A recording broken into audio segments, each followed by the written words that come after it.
she? Gunnar, Mistress of War. After any conflict, big or small, she would be first on the scene, sussing out the worthy spirits for a free trip to Valhalla. A gruesome task. She took great pride in it. Any conflict. Impossible. It's true. She had help from her sisters, of course, but Gunnar was always first to arrive. Her judgment of the fallen was unparalleled, and an invaluable resource to Odin. She was one of his favourites.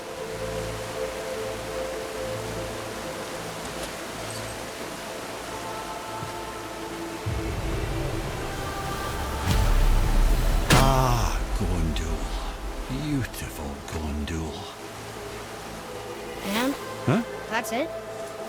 Beautiful Gondul? No story or anything? Oh, sorry, lad. The sight of Gondul always took my breath away.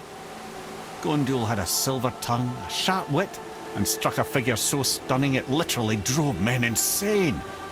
Odin forbid her from setting foot in Midgard after a time, as insanity is not a welcome trait in Valhalla.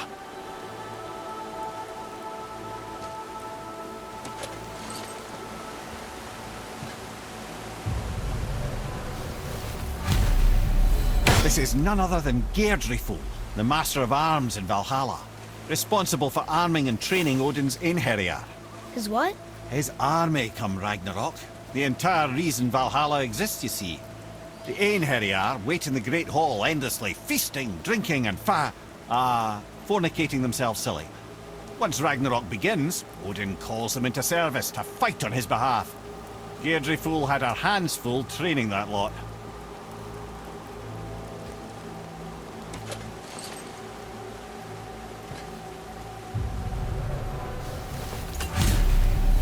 This, my friends, is Kara.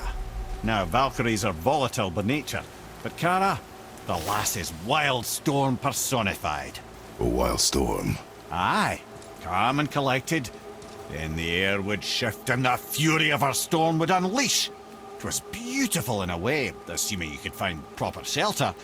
Her tears would cleanse the blood-soaked battlefields.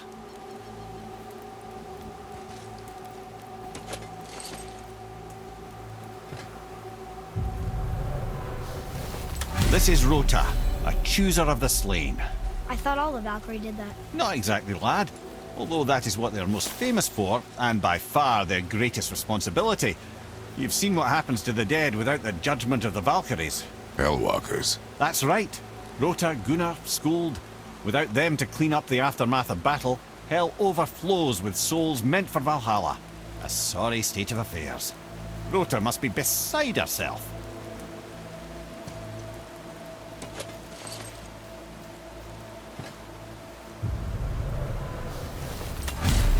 Ah, here we have Eir, the healer. A Valkyrie healer? Strange. Eir was strange, as a matter of fact. Very quiet, very calm. Where her sisters were violent rapids, Eir was a gentle stream. She healed the wounds of both mortals and gods, and even a certain all-knowing sage who once drank too much and fell off a mountain. Not my proudest moment.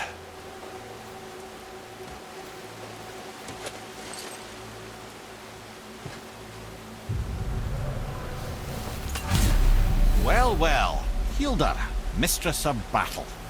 She and Odin got on quite well, actually. Her and the other Valkyries, not so much. She would spend most of her time here in Midgard observing discord between the living, and sewing some up herself from time to time. She lived for conflict. Some say she was conflict personified. I wonder what will become of her now that she's free.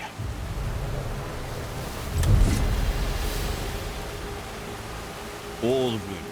Once the daughter of a powerful chieftain, she fell defending him during a Reaver attack. Olrun was escorted to Valhalla, where she chose to devote her afterlife to the pursuit of knowledge above all else.